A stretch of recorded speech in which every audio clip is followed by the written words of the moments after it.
Hello, this is Doug Yang for Tennis One. Today's subject is the open stance two-handed backhand return of serve. The open stance can be used in either the one or two-handed backhand, as you see Nadal and Federer here. The open stance is often used because of lack of time. It promotes a short backswing because the shoulder turn is compact. Therefore, against big first serves, the open stance can be valuable in the return. Here we see Maria Kirilenko, and we can see how compact her backswing is as she loads up. The backswing is shorter than her usual backhand ground stroke. It also allows for a more natural cross-court direction from off the court, as we see here. There are several variations of the open stance two-handed return. Here we see Julia Gerges on the left, Andy Murray on the right, and they will show two variations right here. As you see, they both land with a split step. Now, here's where they differ. Julia Gerges is going to remain more or less open, taking a small step forward. But she's doing an open stance. Andy Murray does sort of a scissors kick. He kicks back and steps in. Murray's return is the more aggressive of the two. Even the same player may have variations he or she may use on the open stance backhand return. Here we see Fernando Verdasco moving forward. As you see now, he does a split step. Both images look nearly identical. And let's see what happens here. As he takes his racket back, he loads up on the right leg in an open stance. Now, on the backswing, we see where they change. On the right, Verdasco lifts the right leg. That allows him to reach up higher and drive the ball forward, and his weight will transfer downwards. The lifting of the leg is very effective for a high ball.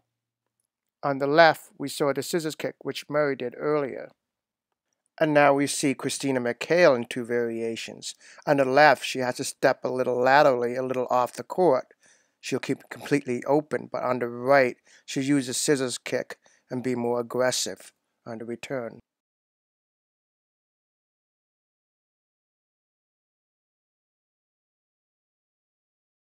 Let's now look at some of the variations in detail. First, we're going to look at the open stance without much movement, which occurs when the ball comes straight at the player, more or less. Here we see Nadal and Julia Gerges. They do a split step. And now it's a simple unit turn and pivot.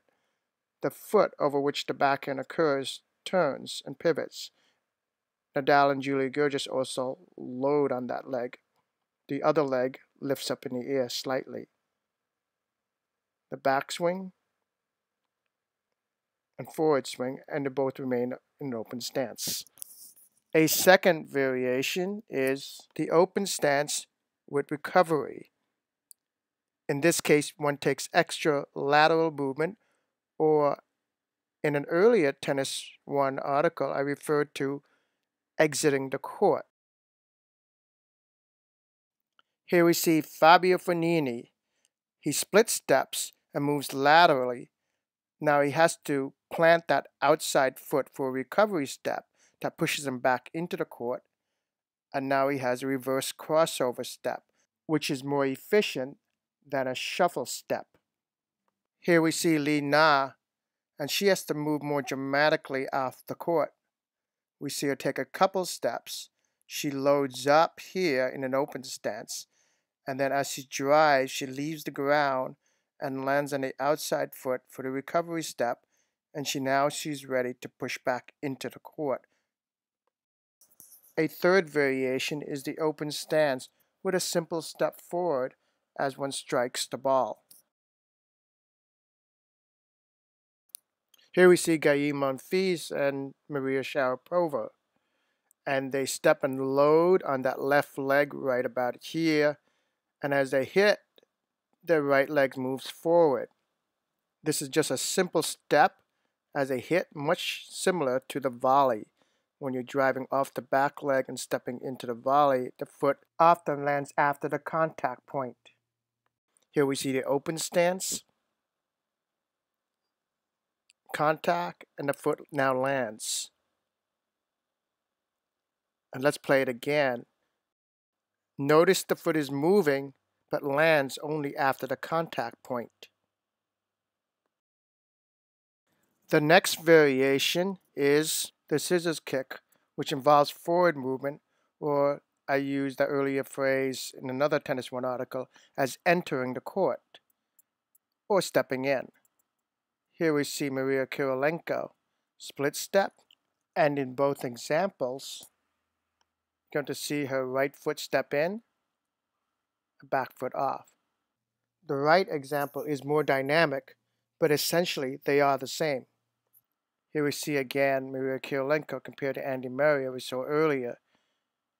And we're going to see them load on the left leg. And as they drive forward, we see both feet leave the ground in the scissors kick. And a step in, the back foot kicking up.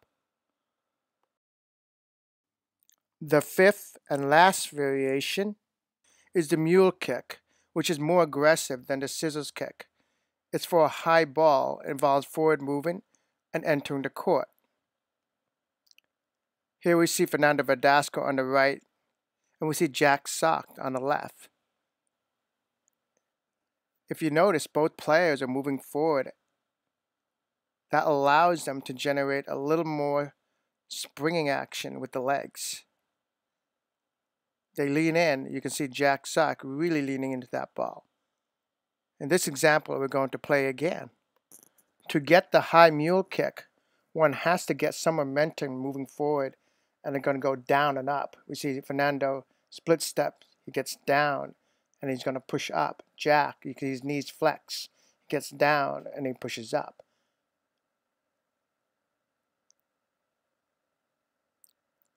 And here we pause, where Jack's left leg lifts, Fernando's right leg lifts. And if you notice, both of their front shoulder is lower than the back shoulder. That's the purpose of the mule kick, to allow an aggressive return from a high vantage point. A very flat, aggressive return, landing on that front foot, much like the scissors kick we saw earlier. To conclude, let's compare the offensive and defensive, or the first serve, second serve tactical considerations. Let's use the example of Rafael Nadal and Jack Sock. As you see, Nadal with the completely open stance is well behind the baseline. Jack Sock springs forward and uses the mule kick to take the high ball. It's very likely Nadal was returning a first serve well over 100 miles per hour, where Jack Sock was returning a topspin or a kicking second serve.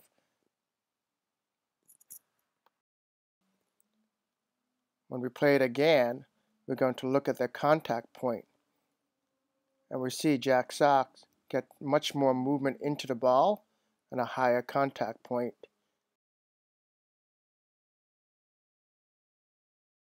You can see his forward inertia carries him into the court. It's important to practice, particularly this last variation, which is fairly difficult. But with practice, any one of these can be accomplished. Thank you for listening. This is Doug Yang for Tennis One.